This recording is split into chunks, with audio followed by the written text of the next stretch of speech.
Kung bago ka lang sa channel na to at isa kang true-blooded Aldab Nation na nagmamahal po kila Maine Mendoza at Alden Richards, tama po ang channel na pinuntahan mo, kaya consider na kitang bagong subscriber. Welcome back mga ka-Aldab. Ito na naman po ang inyong lingkod, si Mr. Destiny, at siyempre panibagong update na naman po tayo sa social media. Ito yung lagi kong pinapaliwanag po at sinasabi sa mga bitter po sa akin, sa mga issue po na binabato po sa akin. Pansin niyo po ba na wala man lang pong post o update ngayon si Maine Paul Garson at siyempre si Richard Paul Garson? Ito yung mga ebidensya at resibo mga ka-Aldab na patunay lang po na kapag walang ganap, walang update, kaya talagang alam nyo na ito hindi ito nagkakataon. Posible naman po na lagi na lang sumasang-ayon kay Mr. Destiny ang panahon. Imposible naman po na nakakausap ko lagi sila Mengay at si Mr. Paul Garson. Hindi po ba? Kaya nga sabi ko sa inyo mga ka-Aldab, may mga bagay-bagay po. Nakampante lang po kayo, relax lang po kayo. Huwag po kayong magpapa-apekto sa mga sinasabi ng iilan. Gusto lang po nila na wag na po kayong mag-update, mag-post patungkol po sa Aldab.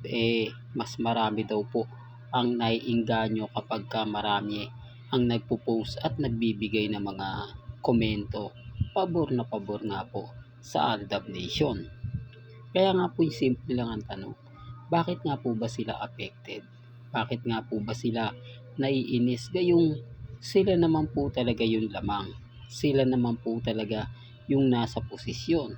Samantalang tayo, nagbibigay lang tayo ng update. Nagbibigay lang tayo ng ganap. Hindi po ba? Kasi nga po, umaayon sa atin ang panahon. Hindi man lang tayo binabasag nila Maine. Hindi tayo binabasag ni Alden. Dahil freelancer na po si Alden ngayon, kaliwat ka ng mga photoshoot, tapos sumasabay si Mengay. Doon pa lang may mali na eh. Doon pa lang umaayon na. Hindi nila magawa tayong batikusin. Hindi nila tayo magawang walang patunay na walang ganap sa dalawa. Kasi tahimik po eh. Hindi po ba? Ang ibig kong sabihin tahimik po. Yung sumasabay din po si Maine kapag walang update si Alden. Yung sumasabay din po si Alden kapag walang post si Mengay. Yun po yung pinupunto ko, na meron nga po naman tayong ebidensya at resibo na kinagagalit nga po ng iba.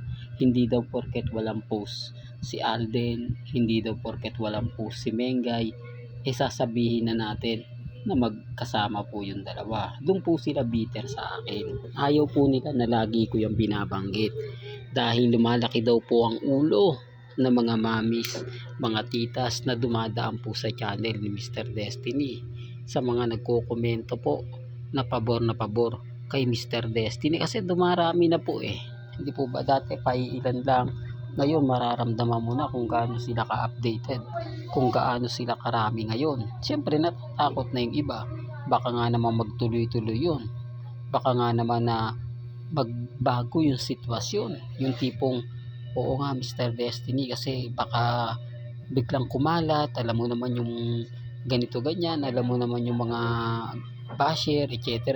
Di po ba dyan sila takot, dyan sila apektado. Kaya sabi ko, di po ba tama naman yung mga pinapaliwanag ko, wala naman pong post, wala naman pong ganap, ni celebration nga po ng pagkapanalo ni Congressman Aljo, no show si Maine eh.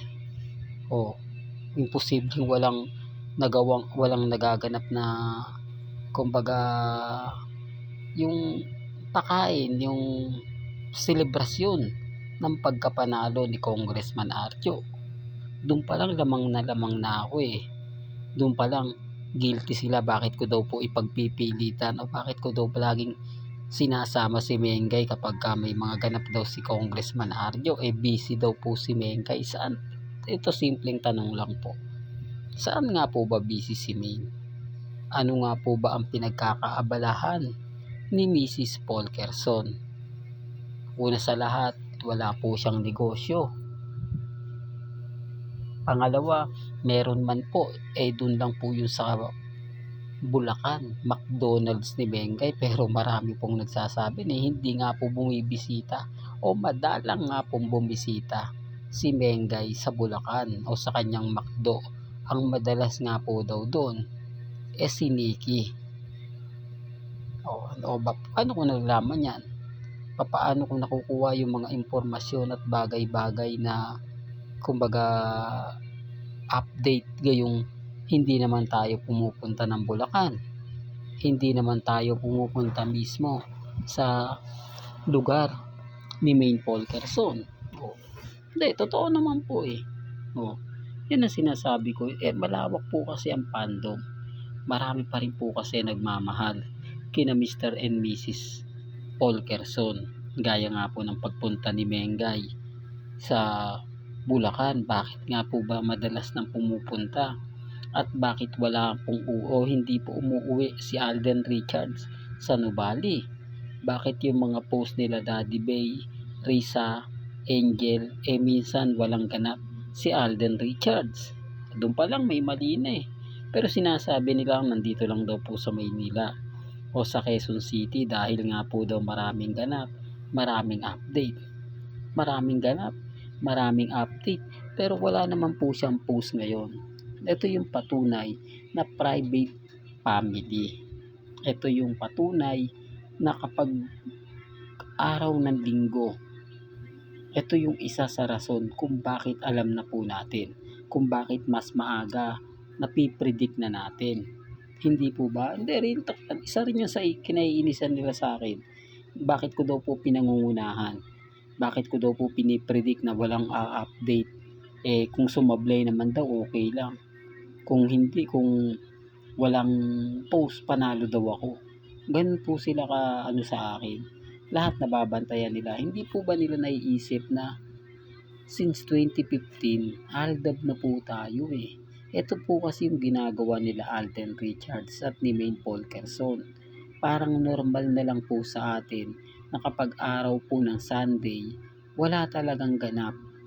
Di po ba? Nung panahon po ng Aldab, nagsisimba yan dalawa Sabay pa po nagsimba yan sa Antipolo na kung saan naandun si Father Jeff. At mismo kay Father Jeff po sila nagsimba. Baka sabihin ng mga Alden fanatics, fake news ako. Baka sabihin ng mga Maine fanatics, hindi yan totoo. Maaari pong sabihin nila yung baguhan. Yung kamakailan lang po na naging Maine fanatics. Eto lang pong 2020. Ganun din po yung Alden fanatics. Pero kung yung mga matatagal na o yung mga kumbaga kasabayan ko ng 2015, nakakampi sa akin yan. Hindi po ba? Alam nila, tama naman sinasabi ni Mr. Destiny. Nagsisimba talaga si Alden Richards at si Maine.